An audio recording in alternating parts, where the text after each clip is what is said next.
Victor Das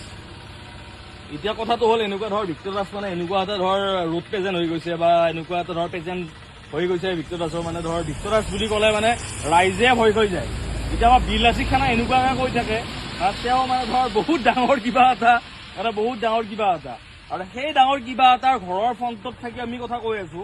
যদি বিলাসী খানাৰ কাৰণে এনেকুৱা যদি প্ৰেজেন্স তেওঁ যদি দিব পাৰে তেতিয়াহ'লে বিলাসী খানা প্ৰত্যেকটো সৈন্যই তেওঁক ঘৰৰ ভিতৰত সোমাই মাৰিব পাৰে আৰু সেই বস্তুত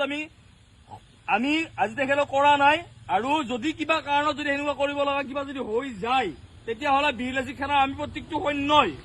তেওঁৰ এই কুকাণ্ডৰ উত্তৰ দিবলৈ কোনো কাৰণ আমি পিছুৱাই নাহো। আমি সেইটো কৰিমেই। আইন হাতত তুলি যদিও নলওঁ কিন্তু মানে ধৰ আমাৰ আইন হাতত তুলি নলওঁ কিন্তু হ'লেও মানে আমি বিলাসী খানা এইটো কথা ক'ব জানো যদি কিবা কাৰণত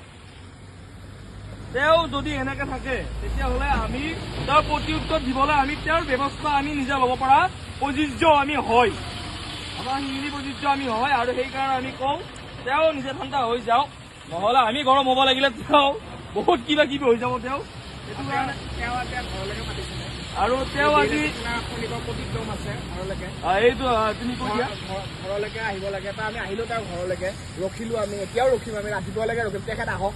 আহি কেনে কথা পাতক আমাৰ কি হৈছে আৰু তেখেতে কৈছে চিংগল লাগিল শৃংখলতাক হেনো বোলে তেওঁ ভাঙি পেলাই দিব তেওঁ আহক শৃংখলতাক ভাঙিব নালাগে শৃংখলতা আহিবই নালাগে আমাকে ভাঙক দিয়কচোন বাৰু